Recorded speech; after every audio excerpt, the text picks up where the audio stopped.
What's the Richard Timmons here?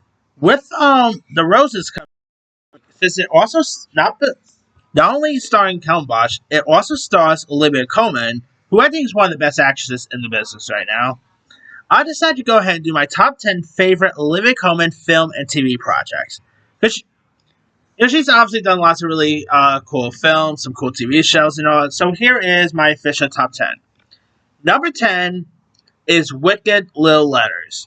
Now, this movie came out last year. I was a little late to the party this one, but I actually thought it was a pretty decent little film. Directed by Me Before You director Tia Sharrock. Also stars Jessie Buckley, who is also in this list again, really. Here you got Olivia Colman, who plays Edith Swan, who's a devoted and seemingly prime woman who becomes like the target of obscene letters. And she has a really nice comedic timing here. Jessie Buckley's really good. I mean, it's a really decent little film worth giving a go. Number 9 is, of course, a TV show, and that is The Bear. Now, Olivia Colman, I was a little surprised to see Olivia Colman on The Bear when I first saw it. And I actually thought she really plays the part well. She plays the character named Chef Andrea Terry in season 2 Andrew, that is. And she is a re-owned chef who runs a high-end restaurant and serves as a mentor to Carme. And Olivia Colman actually does some actually did score a Emmy nomination, and well deserved there because she was really good. She had some decent like comedic moments. Her back and forth with Jeremy Allen White's really good. I think she's really amazing in this one. All right, coming in at number 8 is The Iron Lady. Now here she plays the role of Carol Thatcher, who's Margaret Thatcher's daughter. And she is depicted as a supported and bonded figure.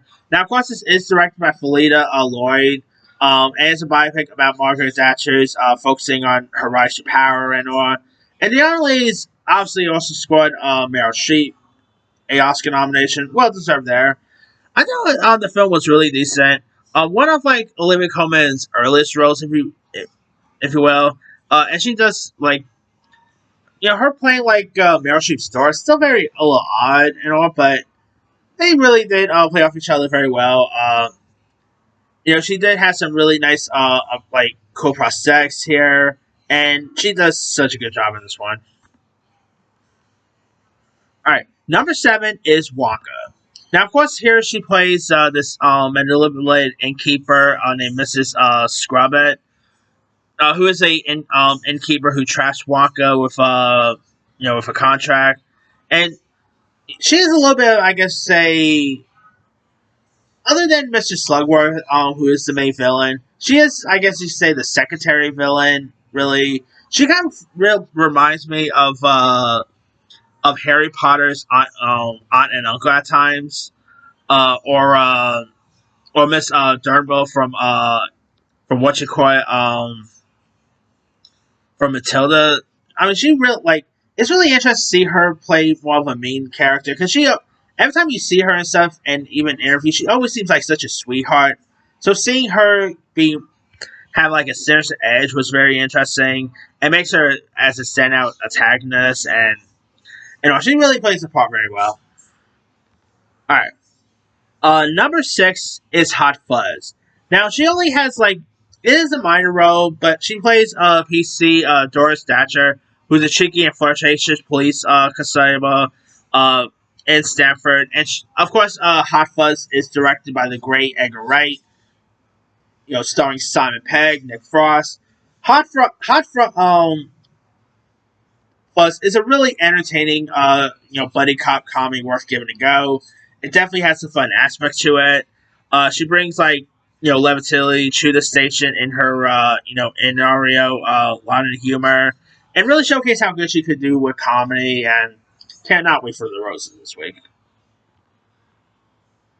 Alright, number 5 is the one that actually, got her, I think she actually won, yeah, the one that actually won her tons of awards. I'm not really big with the show as most people are, but I have seen this series, and it's actually not so bad here, and she is great in that.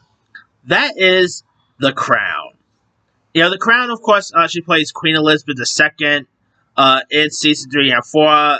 and she really embodies Queen Elizabeth perfectly here. She navigates like complex political and familial challenges, and again, she actually won Emmys, Golden Globes for this, and well deserved there.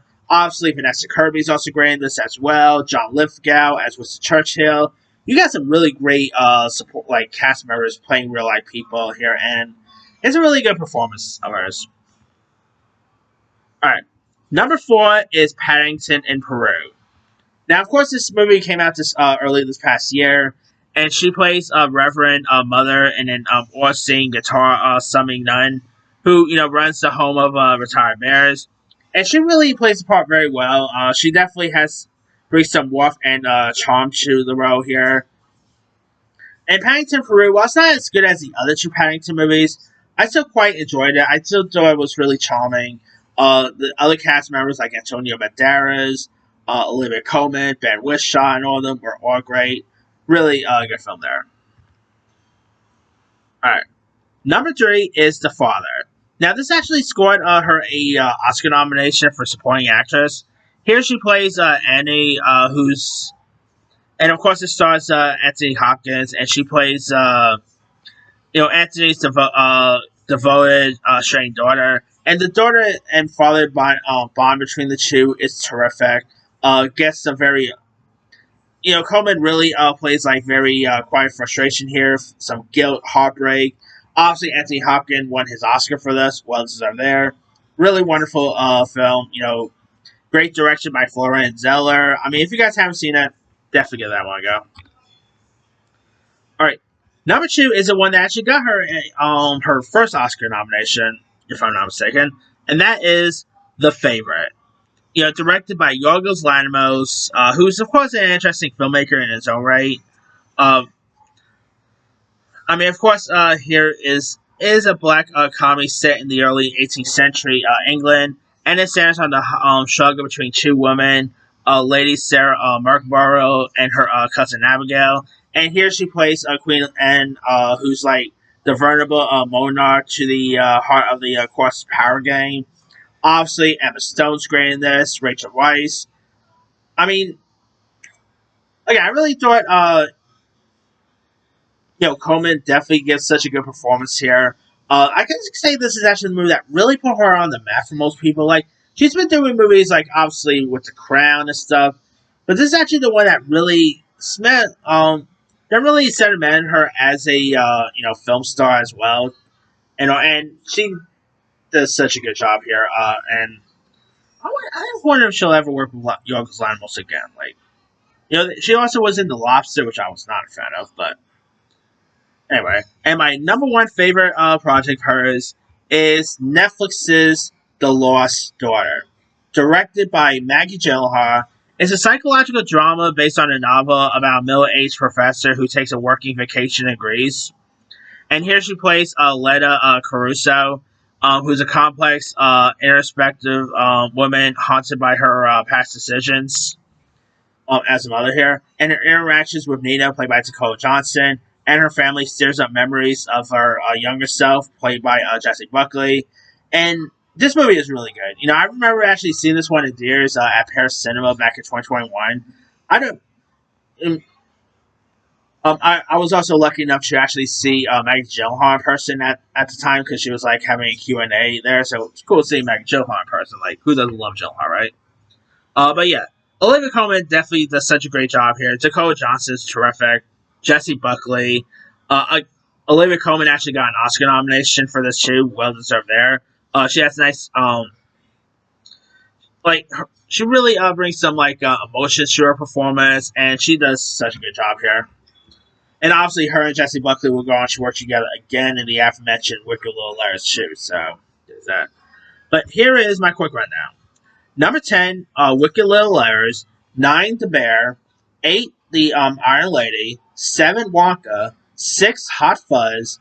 5, The Crown. 4, Paddington in Peru. 3, The Father. 2, The Favorite. And number 1 is The Lost Daughter.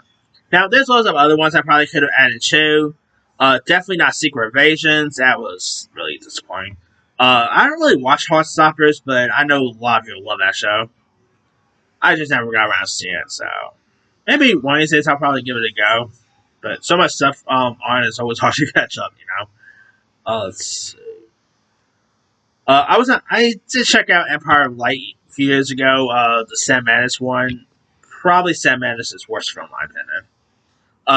There are some really cool animation stuff she did, like Mitchell versus the Machines, Ron's Gone Wrong, Puss in Boots: The Last Wish, Scrooge: A Christmas Story, or Carol say. I could have added one of those on my list.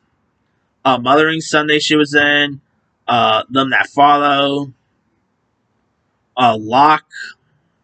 I mean, she's done some other really great stuff here and there. But let me ask you guys, what are some of your favorite Olivia Colman film or TV projects? Drop comments below. Don't forget to like, subscribe, hit that bell for notification. This is Timmy Simon.